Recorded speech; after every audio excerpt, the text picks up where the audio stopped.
నేను ఈ వీడియోలో ఉప్పుడు బియ్యంతో మురుకులు చేయబోతున్నాను. మురుకులు అంటే జంతికలు, చక్రాలు అని చెప్తారు కదా. ఇదిగోండి ఉప్పుడు బియ్యం తీసుకున్నాను. దీన్ని బాయిల్డ్ రైస్ అని చెప్తారు.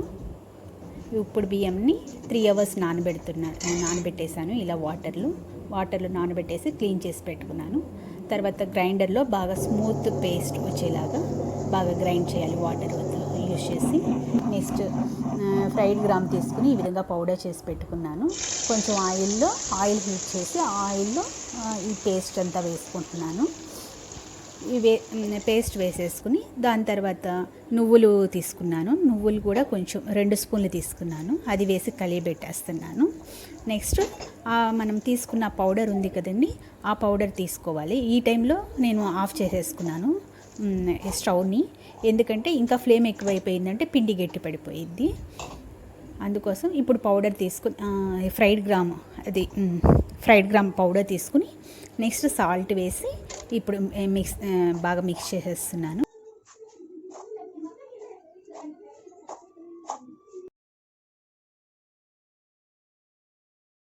జంతికల గొట్టం ఉంది కదా, ఆ గొట్టంలో పెట్టేసేసి దానికి కొంచెం ఫస్ట్ ఆయిల్ రాసుకున్నాను. ఆయిల్ రాసేసుకుని ఆ గొట్టంలో పెట్టేసి ప్రెస్ చేయబోతున్నాను. ఈ చెన్నైలో ఎక్కువగా చేస్తారండి. ఉప్పుడు బియ్యంతోనే ఈ మురుకులు చేస్తారు. మీకు కనుక నచ్చితే తప్పకుండా ట్రై చేసి చూడండి.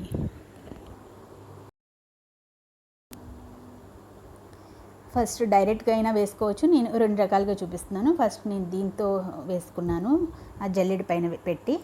నెక్స్ట్ డైరెక్ట్గా కూడా ఒకసారి వేసి చూపిస్తాను మీకు.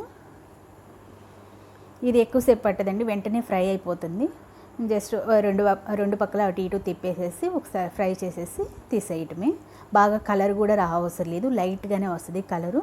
కానీ టేస్ట్ మటుకి చాలా డిఫరెంట్గా ఉంటుంది. రెగ్యులర్గా తినే వాటి కన్నా కూడా ఇది చాలా డిఫరెంట్గా ఉంటుంది. ఒకసారి చేసి చూడండి తప్పకుండా మీరు. ఈ విధంగా ఇంకొకటి కూడా వేసాను చూడండి. బాగా కలర్ ఏం రాదు. ఫస్ట్ బాగా ఆయిల్ హీట్ అయ్యేసరికి కొంచెం కలర్ వచ్చింది. మామూలుగా అయితే లైట్ కలరే వస్తుంది, అయినా లోపల చాలా గుల్లగా ఉంటుంది. మీకు కనుక నచ్చితే తప్పకుండా సబ్స్క్రైబ్ చేయండి. Thanks for watching.